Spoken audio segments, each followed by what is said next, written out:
Hello there and welcome to the Bright Living Podcast, a podcast where we learn tools and techniques to build a luminous life for ourselves. I'm Emma and I will be your host today. For those who are new here, I am a guide for yoga, meditation and breathwork. I am a former patient of asthma anxiety, and this podcast is part of my effort to bring more light to the world and to create more context for personal reflection and connecting with the self. I'm so happy to have you here, and in today's episode we're discussing personal power as a form of love. How many times did it happen to you to be judged around a strong reaction that you had? When in a certain situation you had a healthy expression of anger, or you set a healthy boundary, you placed a healthy no between you and what you didn't want, how many times did it happen for you to be shamed around that, blamed around that? In those situations, you might have learned that it's safest to be nice, kind. Also, there might be a lot of confusion in the world of personal development.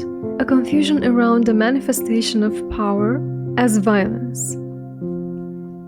People who practice spirituality might have a temptation to say, if I express my anger right now, it's low vibration, I will not do that. I will instead choose to move to a lighter, kinder, nicer space, to be agreeable, to resolve conflict. When we see strong reactions from others, we might judge it as unelevated, as low vibrational.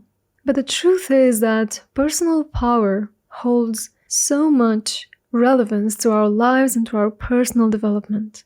And I want to address today personal power as a form of love. Many of you might already be in this space of power where you are able to stand your ground, you are able to recognize abuse when it's happening, you are able to shift from the victim consciousness to a consciousness where you are aware of your inner power. But what I see time and time again, and what I've personally practiced for a bit too long, is people canceling their own power to be agreeable, to avoid conflict, to take care more of the other than of the self. I'm seeing time and time again people being afraid of their inner strength. What about you? Do you feel like you respect yourself? Do you feel a strong self-esteem? Or do you struggle with finding acceptance from others, with needing validation from others? I'm here to suggest today that expressing our inner strength and power is actually a form of love. In Hindu tradition, I found that the gods are not just about pleasure and food and abundance. They're also very much about fierceness. In nature, if you look in nature, you see that you don't just get the earth, the water, the wind, but you also get the fire. You get the fierceness. If you look at the natural world and how balanced it is, you can see the expression of personal power from every single being. Then why is it that us humans are having such a hard time saying no, saying stop, until here? Why are we judging our instincts? And the answer to this is that the cost of not being accepted, or the cost of having to go through a conflict that we anticipate after expressing our truth, sounds bigger than the cost of rejecting ourselves, the cost of rejecting our own inner truth. This is what it feels like when you choose to hold it back, even though you want to say something about an unfair situation. What we don't realize in that moment is that the cost actually of hiding ourselves, of suppressing our words, of suppressing our unelevated, quote-unquote, emotions, is bigger in the long run than the cost of the discomfort that we might experience. But in order for us to see that, we need to be in touch with our personal power, with our self-respect, with our capability to deal with some fire that might come from the other side of us expressing our fire. We need to trust in our resources and to be connected to our resources. So I'd like to guide you today through not being afraid of your own fierceness, not being afraid of your own intensity. As we say in yoga school, keep a strong spine and a soft heart. And speaking of the heart, I personally have been guilty many times of trying to bring my love, my compassion to a situation which clearly required my boundary, which clearly required my expression of power. Sometimes we might fall in this trap that bringing our love to a situation can solve it and can bring a better outcome.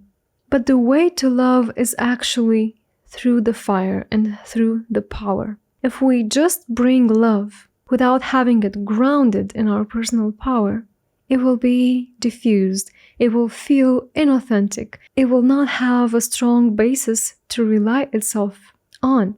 And if we look at the energetic centers, the way the energy flows in our body, it's an upward movement. So the energy from the earth comes to our first energy center, at the base of the spine, our survival center. It goes up to our pleasure and sexual energy center. It moves up to our fire and our inner power. And that inner fire that moves us, that creates metabolism, that creates toxin removal. It keeps our spine straight. And a straight spine opens the heart. Only after the energy is clear in our third energy center does the energy move up to the heart. Only then we can feel actual love. Otherwise, the love that we want to express is just fear. Let's say you get an email from your boss, and the tone of that email is extremely unpleasant to you. You find yourself in an unfair situation. You might tell yourself, oh, let's have some compassion. I'll show her some love. I'll come with all my goodness and all my sweetness. I dare you to do that and see the reaction that you get. You will not only not get the reaction that you expect, but you will feel inside of yourself that you have abandoned yourself. You might call being sweet in that situation love, but it's actually fear. How love would actually look like in that situation would be, this is tough that I got this email. I understand where she's coming from. It's clear that she's not in a good space. At the same time, her not being in a good space does not allow her to treat me like this. So there are two ways of engaging with your inner power in that situation. One is you simply don't let it get to you. You have a boundary around yourself. You don't enter topics. You don't enter debates. You don't give her any feedback. You just remove yourself from the whole dynamic. Like someone is firing at you and you have a protection field around you. It can be an exercise of power that you choose to not give any of your energy to that toxic way that she's replying, or to that manifestation that has nothing to do with you and more with her. This is usually when we don't care so much about the situation. But if we care about the situation, we are going to want to express the power, the personal power, in a way that gives feedback, and it can be non-violent. And it will be in a healthy way. You can express that boundary in a healthy, very healthy way. For example, you can choose to not reply to that email in the same way that she or he did. But you may choose to have a face-to-face conversation where you express that you understand how much there is to be done and you understand that there is some frustration, but you are not comfortable with being spoken in that way, and you'd like for both of you to find a way where there can be respect for each other in your dynamic. This is actually love. This is you respecting yourself and respecting the other person. Only after that can you actually create an authentic bond. Anyone with whom you're investing in creating an authentic bond, you need to learn to express your power. The only authentic love is the one that goes through the power, through the fire first, that is purified from fear, from toxicity. Fire is free will, it's energy, metabolism, lack of inflammation, transformation, self-respect, self-esteem. So now you may ask, how do I exercise my inner power? There are things you can do to bring this inner power within yourself, so that when you meet with the situation, when you have to exercise it, when you have to set a boundary or to exercise your will, your inner power, you have the right amount of energy to do that. Inner strength or inner power is the fire element. And in Hindu spiritual tradition, the fire element can be built in our bodies in a certain way. I'm going to start with the most basic little things that you can do. And the first one is diet. Bring to your diet more ginger, cinnamon, hot pepper, things that build metabolism, that start to move the energy in the body. The second one is make physical effort. Move your body, dance. Play some loud music in your earphones and dance till you sweat and enjoy every moment of it. But also build muscle. Make physical effort in a way that forces you to build staying power. When you are learning to stay with your discomfort and move through your discomfort. A third one would be exercise will. Make it a point to exercise your willpower. Will is the way we consciously control change. Will is us taking the things in the direction that we want. Willpower will take us out of the victim stage and into our power. Of course, if we start to rely only on willpower and we give it too much and we enter the hustle culture, that's a whole different story. Where in the other spectrum of this conversation, when we're exercising too much fire and it burns us out, that's why it's called a burnout. But now I'm speaking to those of you who really want to build more control, who really want to build more inner fire, who really want to feel like they have more control over their lives. The fourth one would be exercise self-respect. Self-respect forms a good basis for heart opening, for establishing happy relationships. To exercise self-respect, keep small promises to yourself. Make one small promise to yourself and keep it. Even if, or especially if, it's uncomfortable to others. Let's say you've made a promise to yourself that you're going to go to sleep at 10 a.m., but your very good friend wants to have a conversation late at night and she calls you at 9:45. You can choose either to pick up and spend 15 minutes or tell her, I cannot really speak right now, let's speak tomorrow, I'm about to sleep. And that's love. That's an expression of love. That's an expression of you being there for yourself and for her at the same time. Another way to build personal power is to exercise discipline. Discipline builds stamina. One of the main principles of yoga is building tapas. Tapas means inner strength, inner fire. And a very good way to build tapas is exercising discipline.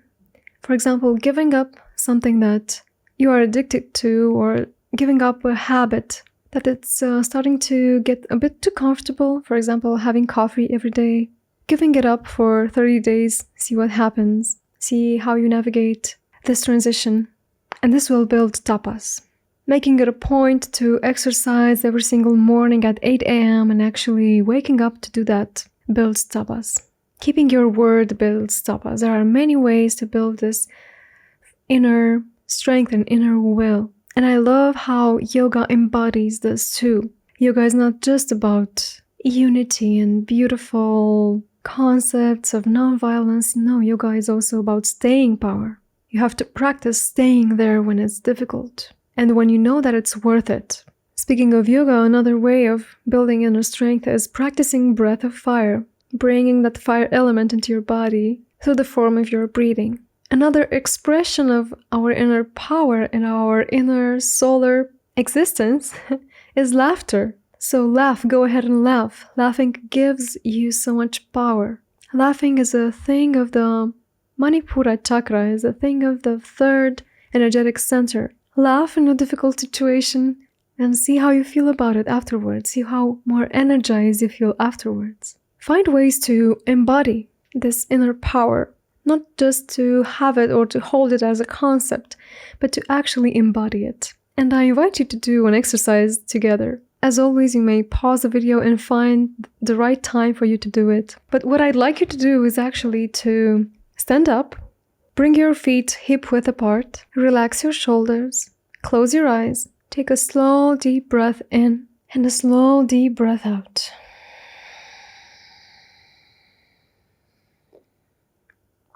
Keep your palms straight. Your arms are straight and your palms are straight. Imagine your feet connecting to the ground. And now I'd like you to make fists with your palms. And really squeeze in. And as you make fists, feel as if the energy of fire is radiating all around you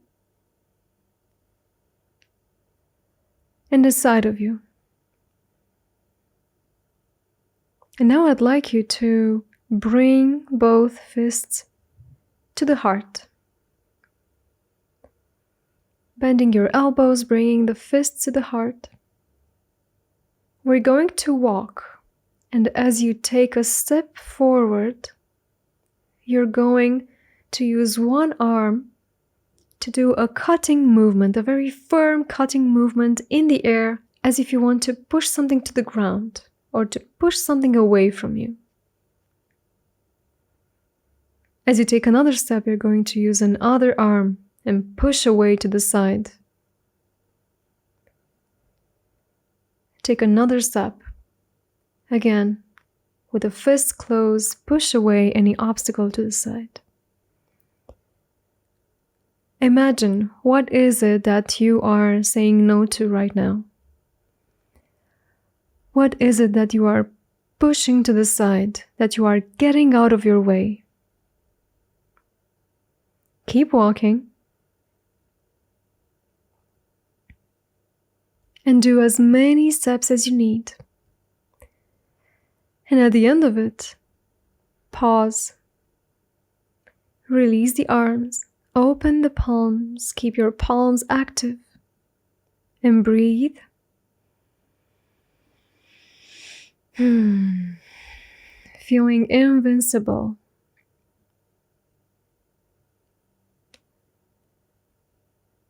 Feeling powerful.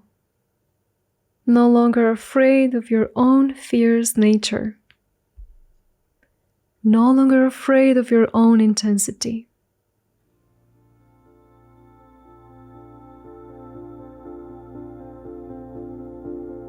And you may trust yourself that you will know what to do and how to apply that power in your life.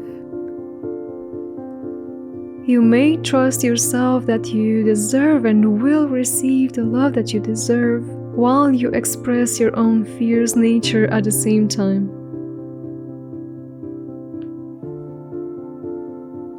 And just be here in this state for as long as you need. Thank you so much for letting me guide you through your inner fire. May you shine on in your power like a solar being that you are. I'm sending you all my love, and I'll see you next time.